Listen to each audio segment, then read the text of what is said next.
Welcome to the Smart Influencer podcast. If you're tired of chasing algorithms, second guessing your strategy, or feeling like you're doing all the things without seeing the growth you want, you're in the right place.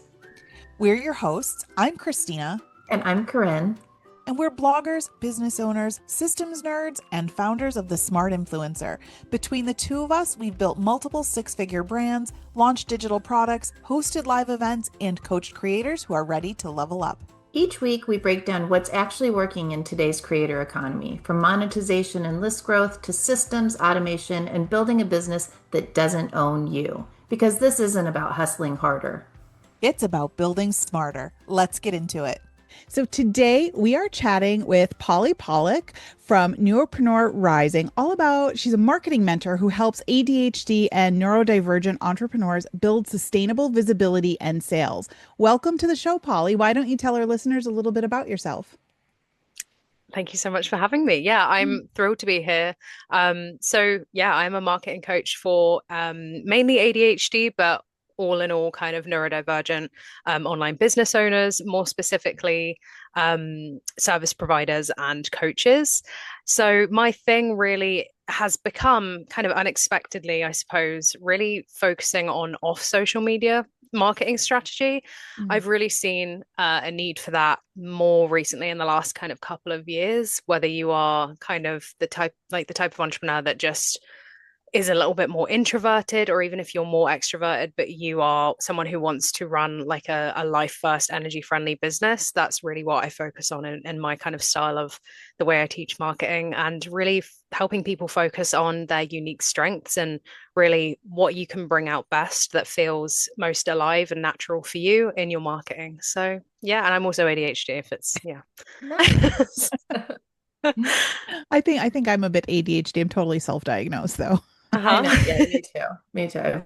I don't want a doctor to label me, but I'm getting marketed to on Instagram by someone who does it's ADHD techniques for running a business. Like that's specifically who he helps is ADHD small business owners. And I just feel so like personally called out on every single one of his videos. Well, you Like the apparently time did something blindness. to trigger it. Yeah. Yeah. Yeah, well, now the floodgates are open. The algorithm's just going to send you so much Oh, stuff about that. And yeah, it's definitely a growing space, especially like the neurodivergent entrepreneurship business space, mhm. which is obviously great because I think a lot of people for a very long time have realized that business doesn't feel like the way kind of neurotypical people are describing it, and they're like, is it me, is it something I'm doing? I know that was definitely the case for me when I first started, so yeah, I'm glad it's becoming more talked about. Well, I also feel like our business in particular, maybe entrepreneurship, but then digital entrepreneurship Hmm. specifically attracts people Yeah. with it, right? Like I need more to keep me occupied. And then that ability to like focus on something and really like in my life, we've always referred to it as bullet train. Like I'll get hyper focused on something and like I can't see anything else. And then I'll have another day where I can't focus on anything. And I feel like that's those kind of fits and bursts lend themselves really well to running a Mhm. business. So I feel like what we do just kind of attracts that personality. Or I Yeah. think too, it brings it out, right? Like just being an entrepreneur and having to wear all the hats and do all the things, and you have your plan made for the day, and then something else catches on fire and you're off to the races on something else. Like it kind of makes it come out. Yeah. Yeah, I so agree. I think you have to be so resilient in entrepreneurship. And I think I guess the common kind of association we think of when we think of neurodivergence is this like fragile person almost. And it's just not true. I've never worked with more resilient clients and students than ADHD and Mm. overall neurodivergent clients and students. I mean, we're built different, and some people will, I don't really like the word fail, but some people will realize entrepreneurship isn't for them. And then some people, even though, entrepreneurship is digital entrepreneurship especially, is full of struggles and setbacks and wins and massive highs and massive lows. I feel like it takes a certain type of person to roll back out of bed the next day and being like, yesterday sucked, but I'm so dedicated that I'm just ready for it again, even if I'm still feeling a bit funky. And, oftentimes that is definitely, especially ADHD. Mm. Can we take a second? Like, I hate to paint everyone in a certain category with the same paintbrush, but so that when we're talking about some of the things that you're going to cover today, people can identify like, oh, this is going to apply to me or this is helpful to me. Are there some characteristics that are like that you would say characterized, right? Like Yeah. someone who's neurodivergent or specifically ADHD, if you want to talk to that. Like, how does someone know, oh, this is the type of like that's me, and I need the advice you're about to give to to deal with that. Yeah, yeah, and you're so right. Like neurodivergence as a whole is so broad and so wide, but ADHD specific, I think, yeah, that we have so many good parts about our ADHD and how that works in business. One of the really good sides of it is like you mentioned was like that bullet train where you can just kind of hyper focus and get we can get a really like an unholy amount of work done in a really weird amount of time. But the setback to that is sometimes we do so much and then we don't actually like in a hyper focus for me, if I'm like on it for like 4 or 5 hour stint and I'm like, no one's getting me out of it, I'll forget to eat. I'll forget to pee. And my bladder will be like full. And I'm like, oh my God, why do I feel so like restless? And I'm like, oh, I Yeah. just really need to pee. Like, so that's a bit TMI, but it's, there's an element of real self-care that kind of needs to be matched with that like ruthless focus. And sometimes Mhm. we forget to do that. I'm definitely someone who really struggles to like at times really come away from my work at the end of the day. Mhm. I love my work so much, but sometimes my partner will get in from work and he'll look at me and he'll be like, you gonna close that anytime soon? And I'm like, oh yeah, my bad. I'll close that now. So yeah, it's definitely that hyper focus. Um, some of the things I see in terms of real struggles, especially when it comes to sales, confidence, and marketing, is what we call RSD, which is rejection sensitivity dysphoria, I think the full name is. And that is very, very common amongst ADHDers. And this is basically where a no or a setback feels like the biggest rejection you could ever get. And that can be really challenging for people to manage, especially like if I work with See, students and they're Christina, like, this is how I I feel was when I'm going to say, watching those Are you reels. reading my face? I was looking at both of you and I was like, there seems to be some sort of like Okay, so smile here. I you've wonder. now described me in two of your scenarios. Yeah. I forget to eat and go to the bathroom. Yes, I have that. What is it? RSD.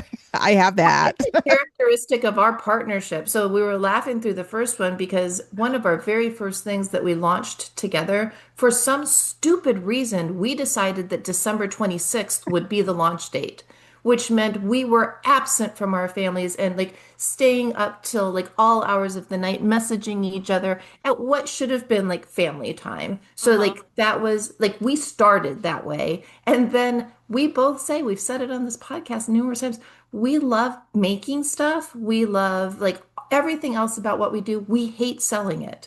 We're Yeah. so Yeah. bad at selling. If I'm told no, I'm like, oh, okay. I'll go and crawl in my hole and be gone forever. Like I'm like they don't love me. They don't like what I've built. Like one person just has to say that, and it is now the characteristic of everybody in my brain. Yeah. So yeah, Oh you my have God. described me. That's like you're doing this, and I'm like, oh my God, that is me. It's so real, and I think especially in sales, like when you actually come to the selling part, if you don't know, like even I think it's even when you know the logic of like, oh, just because, like for example, you launch something and then it's like 5 minutes and you're like, no one's signed up. Why is no one signed up in 5 minutes? Oh my God, my business is absolutely like a shambles. Like, and it's like, no, that's just actually not the logic behind like something like launching. And it's yeah, like even when I have students going through their first launch or like selling for the first time properly, they'll sometimes say, I messaged this person yesterday and it was Friday and they haven't got back to me and it was like it's like Monday now and I just feel like did they go on my page and see something that they hated and did they hate me? And I'm like, no, it's okay. Like they don't hate you. So it really helps, I would say, to get really, really um like familiar with the logic and the statistics of like the normal parts of like for example launching, like look at the statistics of how many people like really sign on in the first like sign on in the first like 24 hours 48 hours, because once you know that you can almost meet that part of you, which is like irrationally saying everyone hates me. And you can Hmm. say, oh no, this isn't actually just the way that it normally goes. And I always think like evidence creates confidence. When you keep doing it and you keep doing it, you kind of, it does get easier. And I know that sounds really like, cheesy, but it does get easier. But yeah, it's a very real thing, the RSD. Oh my goodness. I have to do so much self-talk all the day to myself to talk me Yeah. in and out of different things. Like Yeah. all these lessons that I know are unreasonable that are going on in my head. But I think this is a very relevant conversation right now because so many bloggers are getting into selling now that like the ad like Google and the ad networks and stuff have taken such a nosedive. Everybody's looking to diversify their income and getting into either selling digital products, memberships, different kinds of things like that. And I think this is going to start rearing its ugly head more and more with people. So I think that this is a very timely conversation. Yeah. Yeah. Yeah. All right. Was So, there anything else? Because we kind of cut you off while you were yeah, still going through your we're like, list. yes, you're No, describing me. What else? How else can you no, describe me no. today? Yeah, I mean, yeah, there's I'd say definitely. Do you know what one of the biggest myths is that ADHD business owners can't focus? And like I feel like that's one of the surface level things about ADHD is like, oh, so you just struggle to focus. But it's like, damn, that's so it's almost like basic because it's really not that most of the time. And I think that when ADHDers struggle to focus on their work, this may be a bit controversial, but if you're waking up every day and you're like, I don't want to do this work, I'm struggling to focus, this may be controversial, but it's maybe you need to look at pivoting the work that you're doing because when ADHDers do really deeply care, that's when they get like stuck on that hyper focus. And I found, especially in my experience and also with my students' experience, which honestly, I've barely had any students who struggle with focus because they're all so insanely devoted to the work that they do. But from my own experience, especially when I don't care about something, I'm not doing it. That's never happened with my business. But I put it this way, I could never hold down like a employment job when I was like employed back in the day. I would be like 3 months here, then I'd hop. 3 months here, then I'd hop. And I would just be like, I'm done. I'm bored. I don't want to do this the way that you're telling me to do. I Right. just don't care. And so Mhm. that's where I think that lack of focus really comes in, is like when you're not doing something that's in alignment. Um, but yeah, there's definitely it's like a long list of struggles and battles that I think definitely are involved in the ADHD entrepreneurship journey, especially being in the online world, because social media in itself can be really, really like triggering essentially and really distracting as well. Like since pivoting off of like social media myself and also in like with my coaching and the way I teach people, I've seen so many people and have had a lot of conversations with people who have said, I don't know where else to market myself other than Instagram, but I hate it and I feel stuck in my business and stuck in my marketing. And I'm like, damn, like that is not a fun place to be. So, yeah, I think social media carries a whole nother layer of struggles, especially for like sensitive and neurodivergent people. So can we talk for a second about it? Like I hear you, like I love what I do. Like I love that I'm excited to sit down at my desk each day. Mhm. But like on the other hand, some work is just worky. Like that's a phrase Mm, like I hate when work is worky, right? Like so running a business that like even if you're super passionate about the business, there are a mhm. lot of tasks that come with it, especially if you're a Mhm. solopreneur, Yeah. that just need to get done, right? Like Yes. you or you need to pay someone to do them. So what are the tricks for, because not everything in your job is going to be fun, no matter how passionate you are about the Right. overall Yeah. mission. So how do we wrangle that, right? Like that need that desire to stop working on anything that's not fun? Because I mean, we have to do it. Yeah.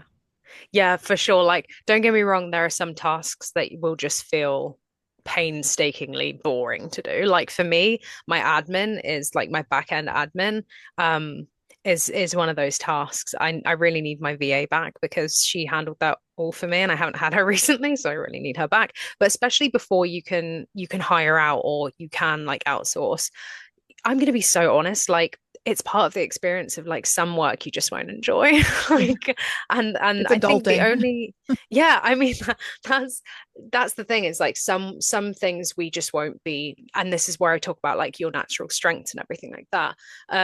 But some work we'll just not be primed to do in our own heads, and it's just going to be boring. Like, for example, admin, or even the stuff, even sometimes the work that we love doing will have something which is also an ADHD thing called demand avoidance. And that is basically where you can have a task that either you hate or you really love to do, and there is something related to the lack of dopamine that's going on up there that will say, no, not today, we're not going to do that. Like, I love creating curriculum material, but there is something about starting creating those freaking Canva slides that I just cannot. There's sometimes, some days it's great, but there are some days I'm like, oh, I can't even look at my Canvas slides right now. And I will get that wall of demand avoidance. And then when I'm halfway through, I'm like, oh, I'm on my game. I love this. This is so fun. And then when I'm recording it, it's even better. But yeah, demand avoidance is definitely real. And the way I would get past that, or the only thing I can personally say to get past that, is incentivizing it. I always say, okay, if I can just get this hour of admin done, I'm going to get a little treat. I'm gonna get like a Starbucks or something. Like, I have to like bribe myself like I'm a child.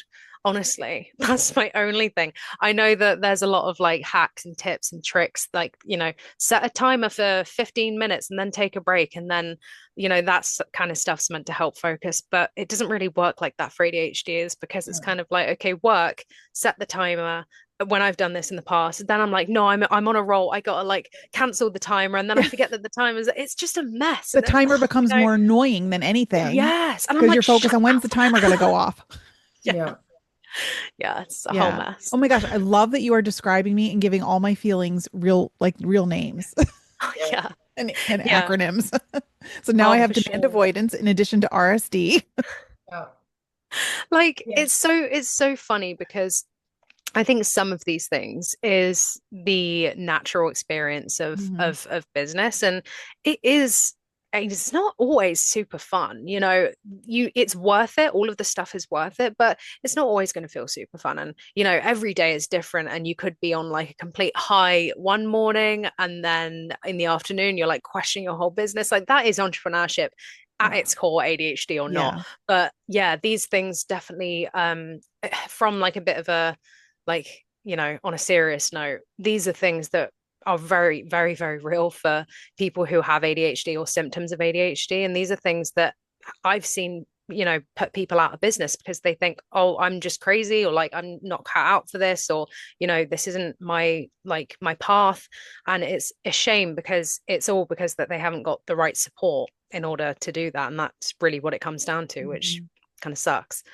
I know the one thing you talked about when you submitted discussion topics to us, you mentioned a specific word that really resonated with me, and it was chaotic brains. Yes. And like I feel like that, and I often describe it to people as there's like this cyclone of things going on in my head. And in the morning, I just reach up and I grab one out of the cyclone and I'm like, okay, this is what I'm doing today, and it's kind of random and doesn't make sense. And when I'm done doing that, then I just reach back up into the cyclone and grab something else. But that's the only way I can describe how it feels like in my head with like the gazillion things going on my to-do list. Yeah, yeah, for sure. I think I'm kind of in this point, only really in the last year, if I got to this point of kind of bringing those ideas out of my head, like you kind of just described, but it will have to go into my calendar Yeah. for me to actually get it done. Like, if I don't look at visually my Google Calendar, like, if I have a new idea, I'll just whack it on there for next week, and then it won't be actually like a thing to do on that week. I'll like move it onto like a spare, like a clear date. But it's so weird. Like, I just have to put my Yeah. ideas on my calendar. Otherwise, they just to-do lists don't work for me. Yeah. So Well, I yeah. felt like that. Like when I've learned that when I feel like that, I need to do a brain dump and I need to empty Mm. that cyclone Oh, out onto yes. paper, or my whiteboard is my new favorite thing. Like I Yeah. just brain dump and then I categorize by quadrant. Like I have this system that I've kind of built for myself that really works and helps me kind of tame that chaotic brain. Yeah. Yeah. I love that. And what I always say is like systems and structures don't work for ADHDers, and oftentimes even autistic people, or any type of neurodivergence, but especially ADHDers. they systems and structures don't work for us unless we have designed them or we've been like supported in designing them a certain way. Otherwise, it's like it's not going to happen. Corinne, how many different planners and to-do list things and apps and stuff have we talked about together, like that Well, I'm work thinking for our about all brain? of our Airtable bases. If one of us does like takes lead on design, the other person can't figure it out. Like it is so frustrating. Even though we are both well versed in Airtable, our brains go completely different directions Mhm. on Yeah. where we're looking for stuff, how it's organized, and so a lot of times when we try to both do it, like we'll both be equally involved, then both of us hate it. I Yeah. think we've kind of landed where somebody gets to be happy, like somebody builds it, they're happy with how it works, and then they just have to explain to the other person where to go find stuff. So, Yeah. Yeah. Yeah. Collaborating with two ADHD like brains is not always easy. I find what works really well though is like is when ADHD and autism come together or ADHD and ADHD, which is both, then I feel like it works in really nice harmony, but then it's like two ADHD is it kind of clashes sometimes, not all the time, but yeah, I think it's just because each brain is like so individual. Like, so if I give, especially with like organization and like task management, one if a student asks a question like how would you go about organizing X, Y, and Z, I could give kind of like my tip or piece of advice. That student could be like, oh my God, that's changed my entire like life. And then another student could be like, I tried that and like this has not worked. Can I have some help? Like doing Yeah. something else. And that's the reality of like, especially the way I teach. I really don't believe in one size fits all. I really don't believe in linear. And like that's really what I teach is like not Mhm. doing it linear. Mhm. That doesn't mean don't have structure. That doesn't mean don't have systems. Like definitely quite the opposite. But every brain is so different to, Yeah, I've fix. definitely found through the years that having strong systems in place helps me. And it's when I get off track of my systems that Yep. the chaotic brain happens. And I'm in that phase right now where I've kind of my personal life has gotten so hectic that it's Yeah. now bled over into my business life, and my go-to is just kind of to let everything go. Like all my systems have kind of like gone kaflooey and I'm not doing them. And now I Mhm. feel chaos again. So I know I just need to bring them all back and get myself back on track.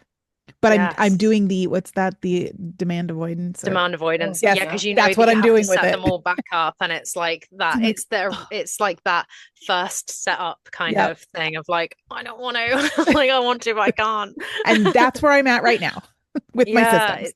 yeah, it sucks. Yeah, it's not an easy point to be in. But yeah, this is the thing that I try and explain to people who are a little bit resistant to systems and structure. And I was at one point. Like systems and structure creates freedom. That's the thing. Like it creates the freedom that you are really wanting. Without that, you're going to feel completely off kilter and Yeah. completely out of control. And it's not a fun place to be in business, and your revenue will obviously Yeah. suffer as a result. Well, and the thing I've realized is that because it's chaotic brain up there, right? I have a hard time explaining to someone how I would do something because like I'm skipping steps. I'm like, like the way I describe it is not how someone needs to hear it in order to perform the task. So I've been like last year was a whole year of trying to focus on actually identifying what needs to happen in my business and figuring out the system that it does so that I can take it off my plate, like take the Yeah. things off that I don't want to do. So I had to sit down and nail down what those steps were so that I Mhm. could do more of the stuff I enjoy, stop doing some of the stuff I don't. So Yeah. it's very necessary. But that's the reward at the end of that is Yeah. get You can Yeah. somebody, outsource. yeah. It's I, it's such a game changer. Like I know it's not the like especially where I work with people who are kind of in the first few years of their business mainly, it's not you can't always outsource at Right. that point when you're still building, but like oh my God, it's such a game changer. I'm like I yeah. honestly I really didn't know what I was missing. In fact, I kind of did know what I was missing before I had my VA, but yeah, I felt like quite strenuous to like I made a whole like Notion dash for her with these steps like on how to do each part of the business. And that felt really strenuous. And I was like, obviously, I've been sitting on this for longer than I should have been, because mapping it out from my brain, because I had systems that worked for me in my brain, mapping it out on paper was like such a hard task. I was like, how am I ever, like, this is a mess back here. Like, how am I ever going to explain this to someone? But she's ADHD, and she read the thing, and she was like, makes perfect sense. And she literally Oh, had good. never had an issue. And I was like, okay, we obviously speak in some kind of weird like language as ADHD is or Yeah. something. Because like, yeah, she was great. That's awesome. So I Although I found will, oh, go ahead. Oh, I was just gonna say, I found too that because I used to think like this, like I'm too busy to take the time to organize it. Like I might as well Yeah. just do it myself because I can get it done so much faster than if I actually took the time to do it. But I've Yeah. learned that you can time spent planning is never wasted time. Like you might think you're too busy to plan and organize and get the systems in place, but it's never wasted time. And I feel so many times when you're living in that chaotic brain, you are busy, but you're Hmm. not productive. Yeah. Yeah. Yeah. It's two very different things. Like you feel busy because you feel like you're running from thing to thing to thing to thing to thing, and you're so busy, but when you sit back and look at how productive you actually were on things that are actually moving the needle, it Yeah. wasn't really there. Like, and this is a lot of the self-talk I have to do to myself. So I'm not accusing anybody or judging. I'm describing myself. Oh Well, yeah.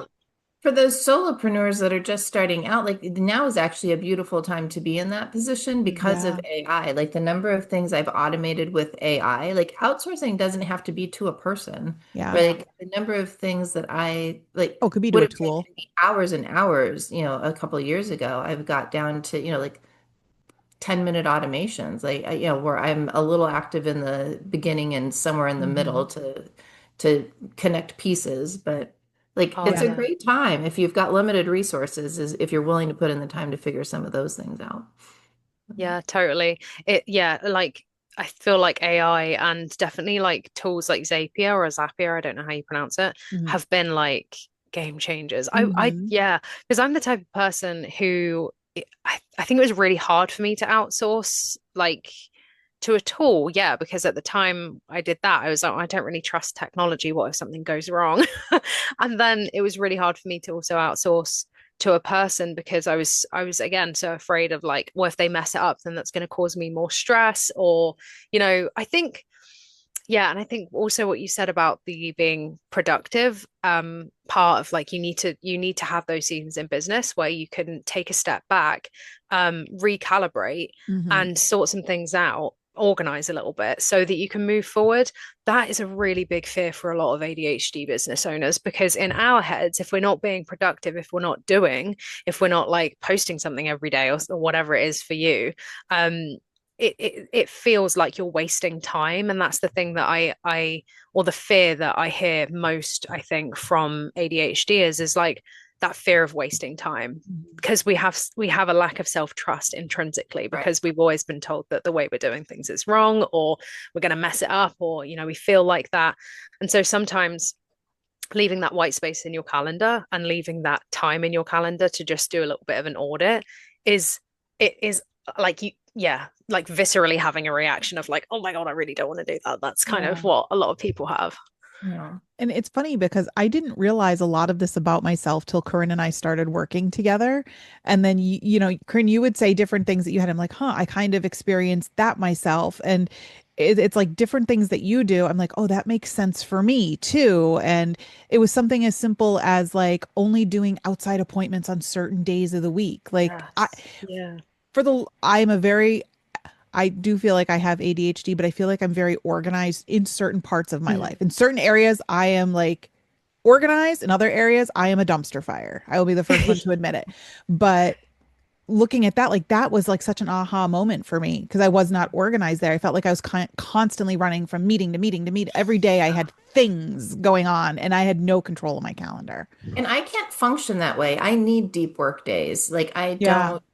don't. Like for me, always the least productive time of year for me is the summer when my family is around more. Because even if they're leaving me alone, like they know I'm trying to Mm. work, hearing it, like it Yeah. takes so little to distract me And then I Yeah. can't focus on what I'm doing. So yeah, I liked the Yeah. dedicated meeting days because I didn't have like I wouldn't be in the middle of something and then have to pause for a podcast interview, which I love doing, but Yeah. like But yeah, we just just Yeah. needed to be organized about it so it works with our personalities. But I guess my point is there. If you think you're like this, find somebody else that maybe as well and like share ideas with them. Like just go back and forth and see what works for you, what works for me, because the exact way that they're doing it may not work for you, but you can pull some ideas and bits and Hmm. pieces of that and cobble together a system that works for you, for your brain. I Yeah. feel like I'm always doing that. I'm always cobbling together systems that yeah. work for me based on a Yeah. little bit of what you said and a little bit of what you I think the said. notebook system you and I both use too. Yeah. We both do it a little differently, but yeah, it was this back and forth of, okay, I've got 12 notebooks, like I do too. Like how do you get information in one spot where you can find it? So I used to tell all my interns, I'm like, if you learn anything from this internship, learn this. Do not write notes on little scraps of paper all over the Oh my place because gosh. that's what Yeah. I do. Like I have 12 notebooks, 14 post-it notes on my, like it was written everywhere. And I'm like, it's so chaotic, but I knew where everything was. Yeah. Same way with my browser tabs. I have 60 of them open right now. Don't judge. And Yeah, I know what that's they all so. are. I see. I don't like. I really do struggle with like organization of like I.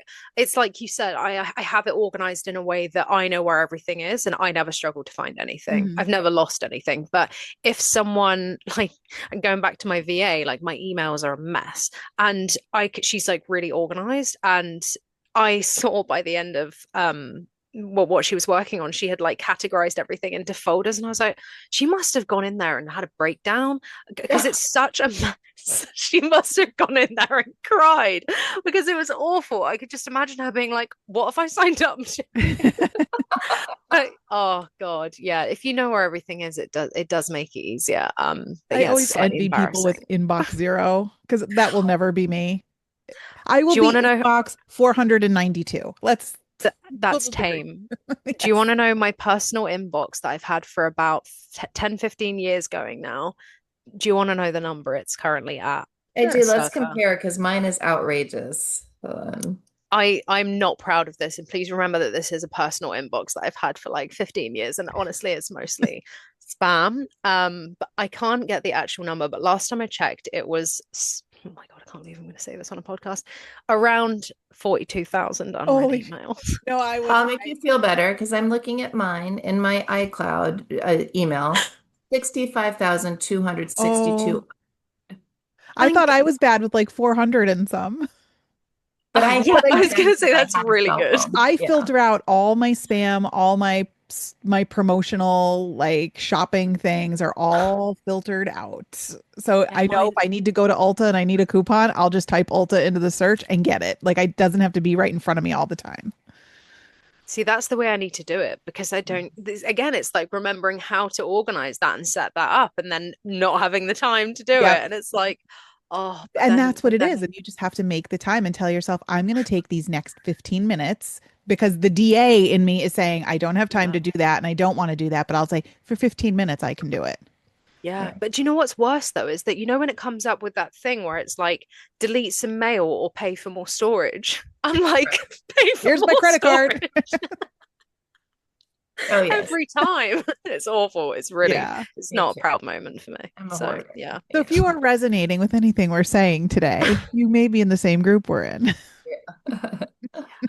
It's an Now, interesting you group. had talked before, you were talking about like one of your clients, like how they just didn't want to be on Instagram, but that's where they had to be. And you know, that's one of the things you do is to help business owners kind of figure out how to choose the right tool, like when it comes to market, right? Like specifically, that's your expertise is the marketing. Like, what are some things we should be asking Yeah. ourselves, considering, like, when it comes to working with this brain and then staying consistent, because on social media, I feel like that's the biggest thing. Yeah. Yeah, it's really interesting because some of my students that I've had in the past say they love posting on socials and they're like, no, I want to post every day. And it's tricky because sometimes that is coming from a genuine place of like, this is how I market best and I really love it. And to be honest, in those cases where you're like, I love posting content, it's really how I feel confident and how I deliver things best. And your energy really matches that, a lot of the Mhm. time that goes quite well. But when it comes from a place of like, oh yeah, I want to post every day, but deep down it's like, no, I'm doing it because I think I have to post every day. That doesn't go so well. Same as when you are someone who doesn't enjoy posting every day, but you're like, I feel like I have to. Right. And but you hate it secretly. Again, not a lot of good comes out of that. And so I'm seeing a real wave of people who, again, like there are some ADHDers and neurodivergent people who will be in that category of like loving social media, and like those just aren't probably, the people that would resonate with with what I teach now, if they want to focus on like just that. However, what I'm seeing is a real big wave of people saying like, I'm just tired. I'm really, really tired. I'm really, really done with just focusing on like Instagram specifically. And people are really wanting to branch out. And I suppose over the years where I have like been in the overall like marketing world for like nearly a decade, I kind of assumed that people just had the off social media side of things covered. I'm obviously finding out I was very wrong about that. And Mm. people are now running Instagram only businesses, and now they're feeling completely deflated. So that's a real pattern that I'm seeing. So something that I'm working with my students on is really looking at what your unique natural strengths are, and looking at where you can do that off social media. So are you a talker? Do you enjoy being on camera? Do you hate being on camera? In terms of just the content piece, if you love being on camera, you can look at YouTubing. If you love being on audio, you can look at blogging and YouTubing. If you hate it, maybe you can look at blogging. And then, we've got this whole collaboration side of things and growing your audience through networks and collabing. And like it's like a plethora of opportunities off of social media that oftentimes are more human to human Mhm. and easier for a lot of neurodivergent people, Mm. especially. But I think because of the wave of social media only marketing, people are like forgetting that exists. Or what I'm hearing is like, what is that even like? Can I do that in 2026? Can I not be on Instagram in 2026? It's wild, honestly. Because Yeah. people are like, if not Instagram, then where? So it's yeah, it's like very, very interesting time.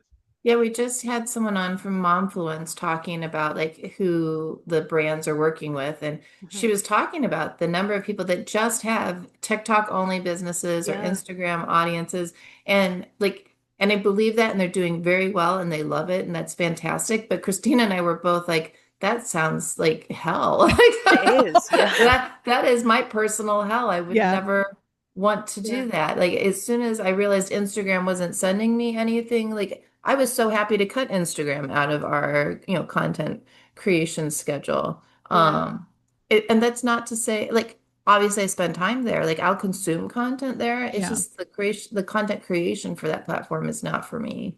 yeah. Yeah, for sure. And like what I'll encourage normally is, especially if I've got students who are a little bit earlier on in their journey, who maybe don't have, as established brands as some of and businesses as some of the other students, I will say, if you enjoy the social part of social media, cut out the content creation piece and use it for social media. Say hi to your new followers. Like don't like, drop into Mm. someone's inbox like, hey girl, you want to buy my program? Like we don't do that crap. But like, just talk to people. Be authentic. Say hi. Like your like business is about relationships, and like that doesn't stop at social media. Um and I feel like as well, like going into like doing it old school, going into Facebook groups, these things still work really well. Offering free advice, even on like platforms such as Threads and stuff like that. You can really jump in, get in the trenches with people. This is how you build relationships and brand at a really early stage. And I feel like when you're waiting for the other stuff to compound with marketing and, reputation, these are the things that you can still use social media for. Mhm. And, a lot of the time people love that and they don't feel completely drained by it. But yeah, posting content every day, it has this complete draining effect.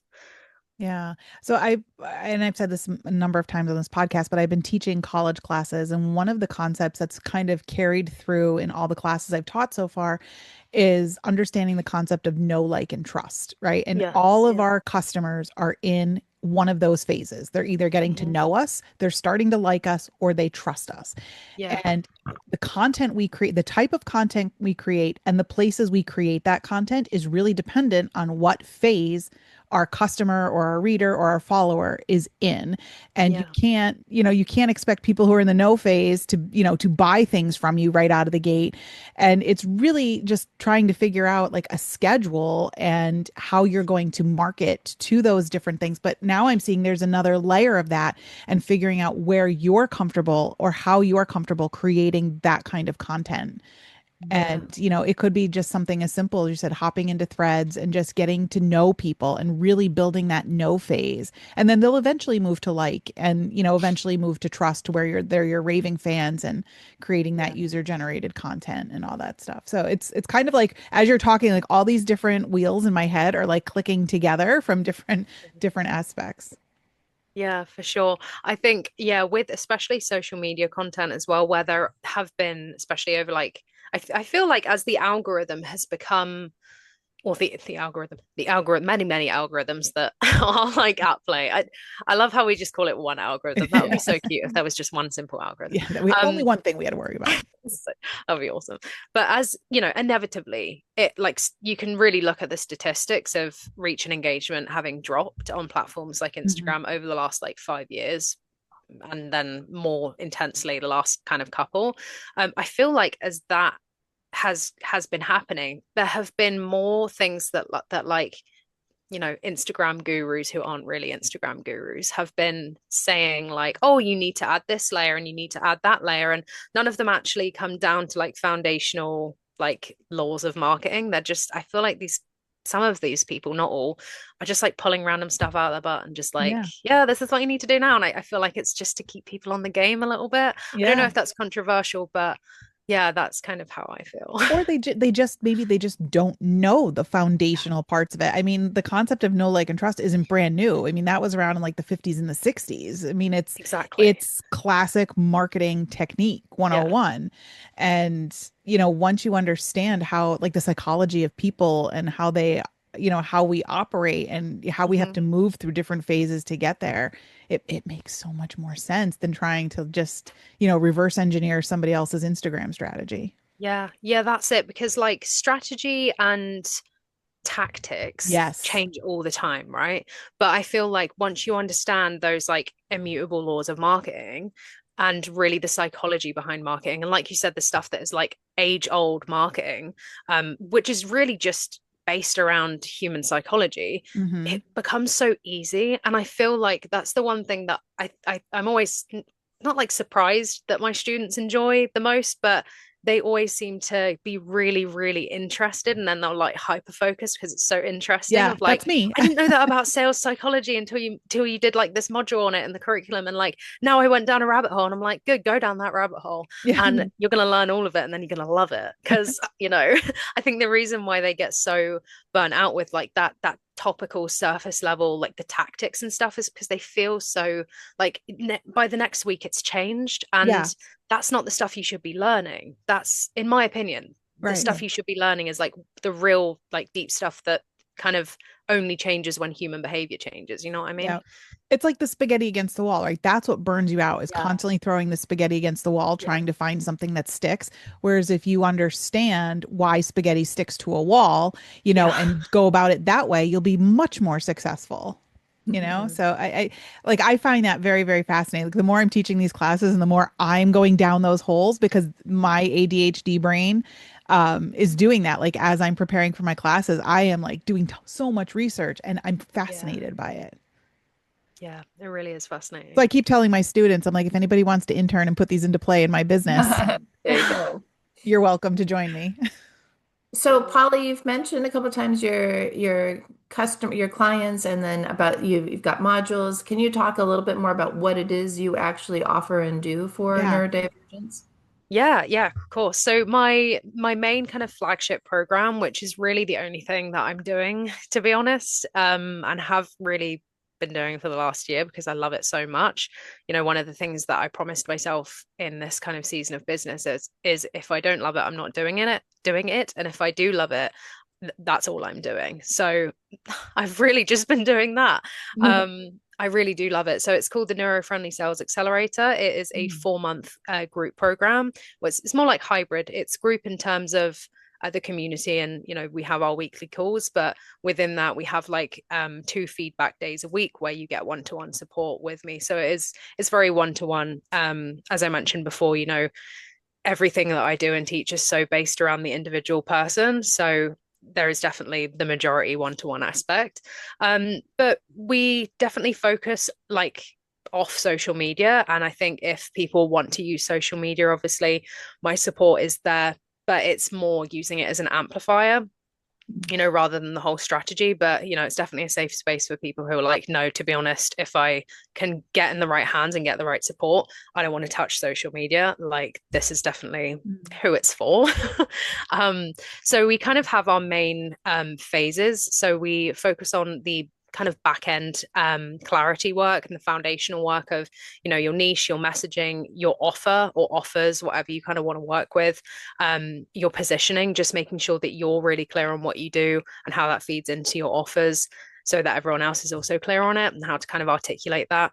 I think one of the things that I see ADHDers struggle with a lot is knowing how to actually articulate what they do, without it sounding kind of or feeling like they're not making sense. So we kind of go into the foundations. Then we go into sustainable visibility. This is where we go into content that doesn't burn you out, and you can actually do it once a week and repurpose rather than every single day. So doing long form content, and again, just figuring out which one is going to be easiest and feel most alive for you, whether you're like a talker or you're a writer, and really working with that. We really, really, really do leverage collaborations. This is the thing that I see move the needle quickest, especially for neurodivergents who really love that human to human connection, and they feel like that's where they really fly. And just from a sustainable business standpoint, I mean, your reputation and your relationships through that is really, I believe, what builds that longevity, rather than just trying to, refresh posting every day, to stay visible. We also get guest experts in every month. So we've literally just started that. We've had someone on SEO. We're having someone on podcast growth. We've had someone on email marketing. So we're really covering all those aspects. We also look at building your email list and how to nurture your email list once you've actually gotten people on there, because a lot of people just do not have an email list. They don't know how to get people on. They're like, well, I've tried building my list and I post about it sometimes on social media, and like 2 people have joined, and it's like, yeah, let's focus on growing that off social in the big numbers, and then you'll see why it's worth it. Because people just think email marketing is dead, and it's really, really not. That's my So bread yeah, and I teach butter. everything about kind of like we were talking about, the laws of marketing, the psychology, how to write really compelling copy, and also have fun in email, because it definitely is not like the serious thing that people think it Yeah. is. People think you have to be like really polished in email when you don't. And then we look at building your repeatable sales system, which is really looking at, okay, what are you selling? Are you wanting to launch that? Are you evergreen? Are you wanting to do a mix? And really looking at how you can take the overwhelm out of the selling piece, because obviously then we go into sales confidence, sales strategy within that. I feel like that's also a challenge for people. And then it's all wrapped in those ADHD and neurodivergent friendly systems that are specifically built out for the person. So yeah, that's That my sounds baby. amazing. I feel so seen and heard. I know. I know. And you've got a gift for our listeners, is that right? It's something that you don't normally give for free, but you've got a coupon for them to. Can you talk a little bit about that? Yes, is that the algorithm proof? I think that's what I should Yes. have Yeah. shared. Yeah, okay, cool. I just wanted to make sure I didn't submit the wrong thing. That would be so me. Mhm. Yeah, so Algorithm Proof is a 6 part audio training series, and that kind of goes into a start around that off social media visibility and list growth. So that is specifically around building your email list and actually getting those numbers on to the email list. So again, utilizing things like long form content, collaborations, and really bringing those people onto your list, because it is it is a struggle to get people to see that email list building is really worth it, and it is very, very rewarding, especially when your whole business actually operates from that, and it's so relaxing. Like, you just do not have this fear of, oh my God, I'm not going to make a sale if I don't post this week. Like, it's just not it's just not like that, especially Oh if you yeah, have Christina and I are believers. We both. Oh, like, okay, good. yeah, we are on board, girl. So Good, yeah. I believe you set it up because you normally sell it. So listeners, if you use the proof, coupon code Algo Proof 100, you can get that for free. We'll put the links in the show notes, of course, Yeah. Great. to that and her program. Awesome. Perfect. Well, thank you for joining us today, Polly. Why don't you tell our listeners where they can find you online if they want to know more about you or, your business? Yeah, thank you so much for having me. This has honestly been so fun. And it, like, just on a personal note, I'm really glad that this made you guys feel really seen, Oh, because yeah. sometimes it can feel so lonely when you think you're the only one like struggling or experiencing something. So I'm like, end the day happy knowing that, it's been like a personal touch as well. Very much. Um, yeah, so the best place to find me, obviously, as I mentioned, I'm not really that like present on Instagram I was gonna say, if anymore. you say Instagram right now, I'm gonna. Yeah, You're you gonna can have find me on chat. Instagram, and like I'll be posting content like twice a day. No, I'm joking. I do love to chat as well, like on Instagram still, I love the DM feature. I love talking to you guys. So like all of my followers, like please don't ever think just because I'm not posting content on there, you can't like chuck me over a message to say, hey, like I'm such a yapper. But the best place to find me in terms of like consuming my content and my trainings and what I teach is my own podcast, which is called the Neuropreneur Rising Podcast, which is on Apple, Spotify, anything that you can pretty much listen to a podcast on. So that is the best place. And yeah, knock yourself out. Thank you, Polly, so much. And listeners, thank you for spending time with us today. Make sure that you grab Polly's audio training series. Again, we'll drop the link and the coupon code in the show notes, and then check out her program. And of course, make sure you leave a rating and review for our show on your favorite podcast player. If today's episode gave you clarity, direction, or even just one solid aha moment, that's your cue to take action. Make sure you're subscribed so you don't miss what's coming next. And if you found this helpful, please share it with a creator friend who needs to hear it. Smart creators build in communities. And if you're ready to go deeper, whether that's through our mastermind, live events, or free resources, head to smartinfluencer.com and get on our list. That's where we share the strategies, tools, and behind the scenes insights we don't always talk about on the podcast. Thanks for hanging out with us today. Now go build something smarter.